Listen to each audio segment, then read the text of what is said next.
In this video, I'm going to compare the W211 AMG E-Class to the W212 and see how they stack up against each other.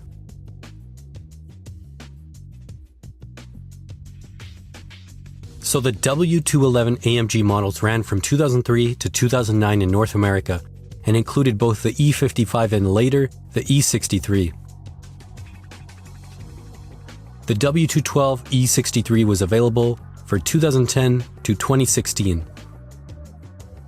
The W211 had two versions, the supercharged M113K powered E55 and the naturally aspirated M156 powered E63.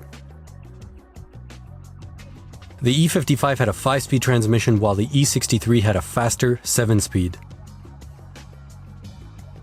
The W212 has two engines as well. The M156 was carried over and then it was switched to the M157 5.5 bi-turbo engine in 2012. All W212s have the 7-speed MCT gearbox, and 4-wheel drive made an appearance in 2014.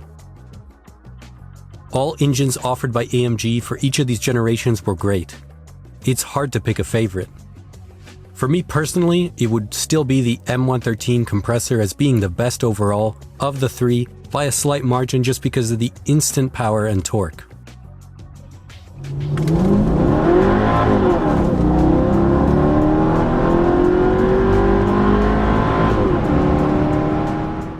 The M156 sounds the best, and the M157 is the most powerful of the three.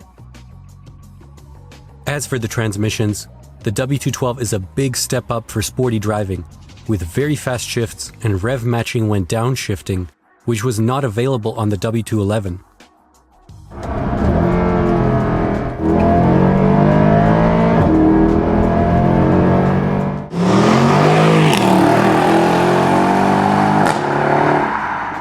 When it comes to exhaust sound, it's better on the W212 without a question.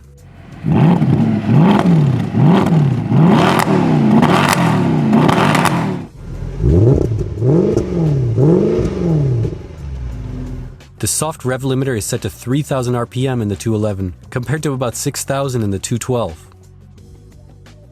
As mentioned before, AMG was much more involved with the W212 and they took more interest in how the car sounded. It's simply much louder from the factory than a W211 is. The secondary catalytic converters, resonators, and mufflers are less restrictive than they were on the 211. Even the later bi-turbo E63 still sounds pretty good.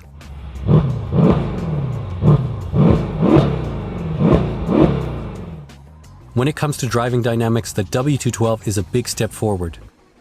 This generation was much more modified by AMG, with specific wide fenders, and many more suspension components were moved around and upgraded by AMG.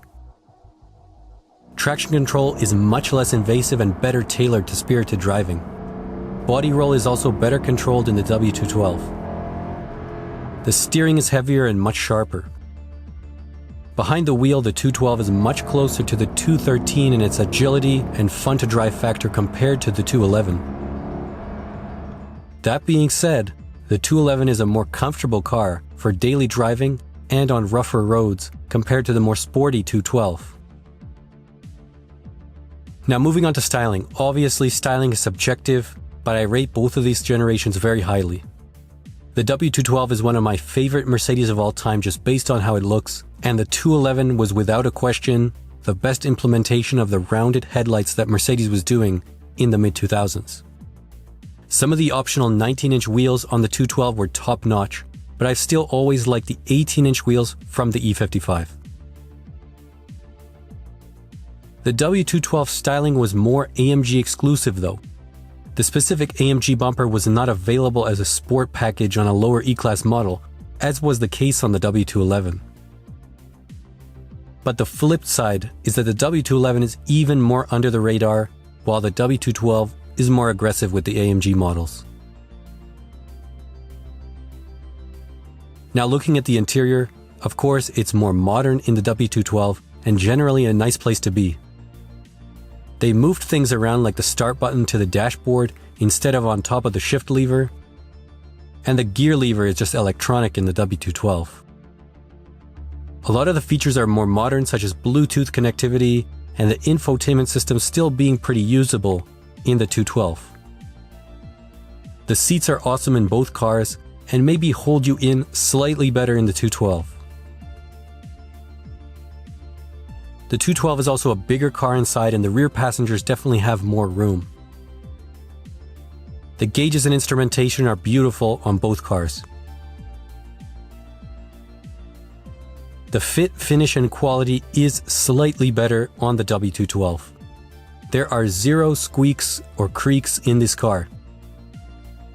The W211 is known for things like a noisy panoramic sunroof, for example. The doors feel more solid and heavy on the 212 and close with a real thud. The W212 just has that slight edge as feeling a more premium car. I think reliability is also a bit better on the 212, as problems with the suspension components, fuel senders, and sunroofs are just less common. Visibility, though, is better on the W211 as the doors are shorter and the pillars are smaller. You also sit lower in the car. On the market, W212s are generally more expensive simply because they are newer, and wagon versions always carry a premium on price. So the conclusion is that it's really a draw between a more comfortable and subtle E-Class, which is the W211, and the more aggressive and fun-to-drive W212. I ranked the W211 just ahead of the W212 in my best E-Class generation video, pretty much only because the E55 was such a game-changing car in 2003 when it came out for its raw speed. And when the W212 was new, it was more about dialing in the rest of the car, as the speed was kind of already there.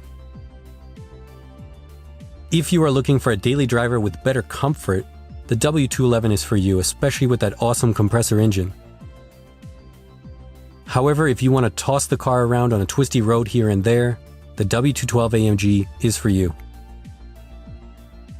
And for me, the E63 has replaced my E55 simply because it's a different driving experience and I was looking for something new. I'm loving the E63 so far as I picked it up recently. I'll do an update video on this car about how the ownership is going. I sold my E55 on Bring a Trailer in June, and it was an exciting auction for a great car. I did a few things to prepare for the sale, such as a recent oil change and new Michelin Pilot Sport tires all around. This is the last footage I got of the car, of it being loaded up for transport. Its new home is in New Jersey, and the car is in good hands. It's the end of an era, as I've had this E55 for almost 4 years. It's still one of my favorite cars of all time, and it's really shaping up to be a classic now that the platform is over 20 years old. I really enjoyed owning this car, and I'll be back in another M113K powered car very soon. Thanks for watching. If you want to support the channel, take a look at my store, link is in the description. If you want to see more Mercedes and AMG content, subscribe for more videos like this one.